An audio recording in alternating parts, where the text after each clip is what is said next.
So let me begin with a few questions for all of you. Is there anyone here, like me, who knows someone who's been in jail or prison?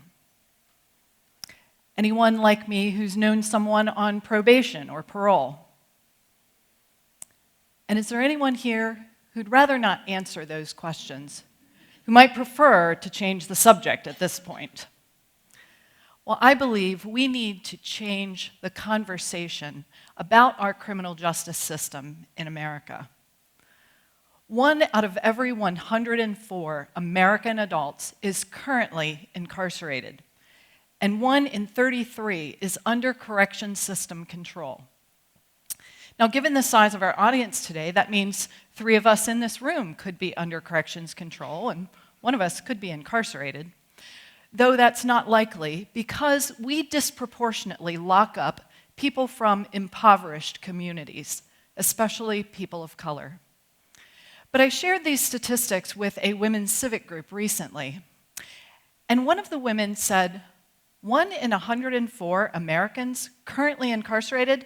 That can't possibly be true. I know hundreds of people, and none of them are in prison. It's true, she said that. The woman who invited me to speak to that group told me privately later, I've known those women for years.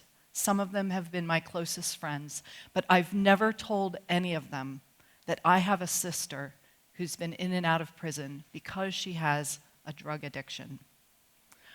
Our prison population has soared 677% over the past 4 decades. And America now has 5% of the world's total population and 25% of the world's prisoners. This led a Virginia Senator, Jim Webb, to say, that means either we have the most evil people on earth living in the U.S., or we are doing something dramatically wrong. Now, it might make us feel more comfortable to believe that our prisons are filled with evil, violent people. But in fact, only 53% of all inmates in state prisons across this country are incarcerated for violent crimes. The rest are parole violators and nonviolent offenders. And in our county jails across this country, 62% of all people incarcerated there are detainees awaiting their day in court, locked up because they can't afford bail. So how did we get into this situation? Well, our prison boom has been fueled by changes in our laws. Laws like mandatory sentencing and 3 strikes laws that serve to lock people up for much longer periods of time than ever before in our history. Also, we've criminalized behaviors associated with addiction and mental health issues.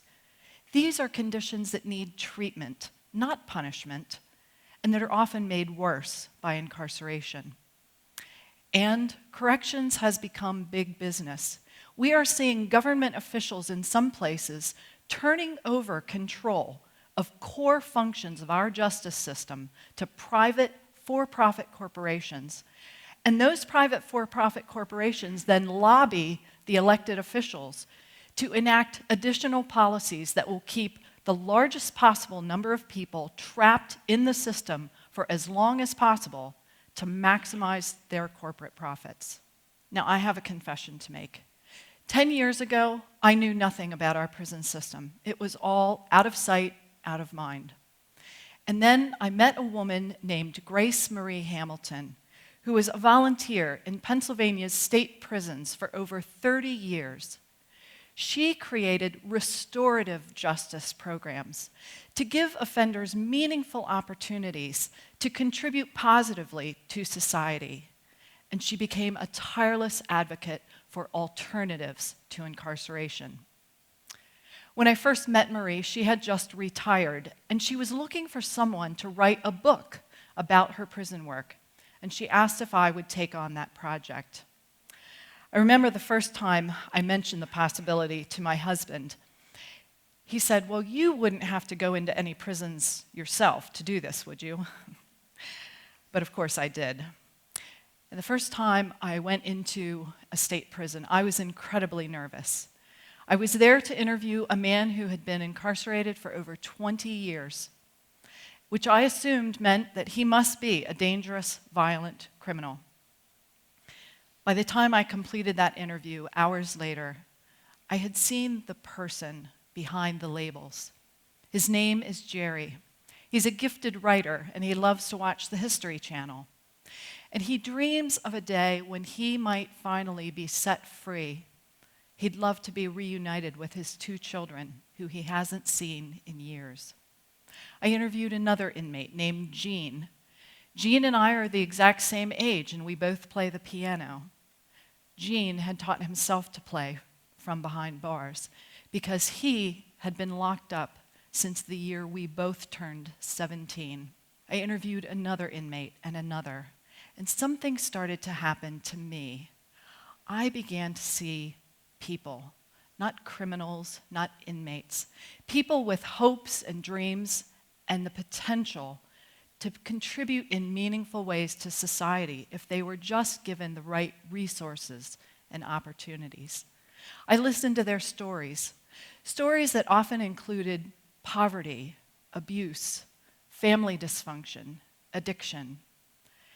And it wasn't that those things excused their crimes, but it got me thinking about the difference between justice and punishment.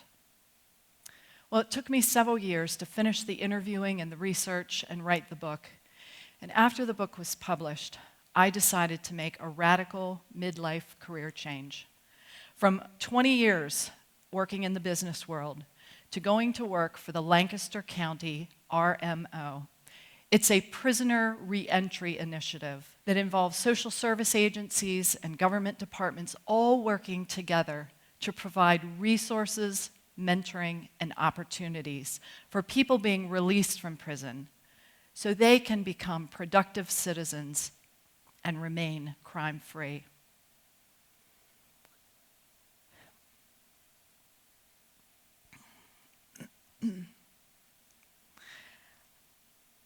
Marie Hamilton, along the way, became one of my mentors and teachers. And she taught me so many things, but one of her sayings is, prison should be used only for the people we don't yet know how to help. Prison as a last resort. And it might sound like a pipe dream, but I believe we can achieve this goal.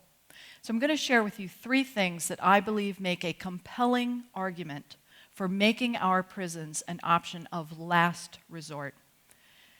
This is the first, the staggering cost of locking up so many people. There are lots of different ways to look at the cost equation, and this is just one of them. But this reflects our priorities in spending in our state and local budgets over a 25-year period. Look at the disparity in what we've spent on corrections versus what we've spent on healthcare, education, public welfare. Can you imagine if just the corrections and education spending levels had been reversed? What a profound difference that could have made. The second part of the argument is the failure rate of incarceration. Over 90% of all the people we incarcerate will be released someday, but 1 out of every 2.3 of them winds up reincarcerated within 3 years. Partly because we don't invest enough in supportive reentry programs like the RMO, but also because we reincarcerate people for things that aren't crimes at all, but that are simply violations of the rules of probation and parole. Things like missing appointments, not making payments against your court-ordered fines and costs. The third part of the argument is the impact of incarceration. Now, there are many impacts on prisoners, their families, the community. I want to focus today on the impact on children. The Annie E. Casey Foundation estimates that 1 in 110 white children, 1 in 41 Hispanic children, and 1 in 15 African American children currently has one or both parents incarcerated. And children whose parents are incarcerated are more likely to be suspended or expelled from school, less likely to graduate, and at greater risk of winding up in the prison system themselves. This is a national tragedy. Now let me be clear, there is no question there are people who've committed dangerous, violent crimes who do need to be in prison to protect the community. But there are many others for whom alternatives, like treatment for their addictions and mental health issues, education, help finding and keeping a good job, mentoring, and restorative justice programs could be much healthier and more productive alternatives for them, their families, and our whole community. So what can we here do to promote this goal of prisons as a last resort? Well, I've come to believe that we need to begin with our own fears and misperceptions. It can help to remember that we are talking about fellow human beings, people with hopes and dreams, people with the potential to be contributors to society rather than drains on society, if only they are offered resources and opportunities. Instead of asking, "What's wrong with you?" let's try asking, "What has happened to you that led you into crime? What do you need? And how can we, as the community, help?" As voters and taxpayers, can urge our elected officials to start looking at prison as an option of last resort, to invest more in supportive re-entry programs like the RMO, and to offer more alternatives to incarceration so that not so many people go into the prisons to begin with. Marie Hamilton, through her example and teaching, has taught me to dream big. And so I dream of a day when our prisons might be used only for the people we don't yet know how to help. So instead of changing the subject the next time someone brings up our prison system, is there anyone here, like me, who's willing to help change the conversation? Thank you very much.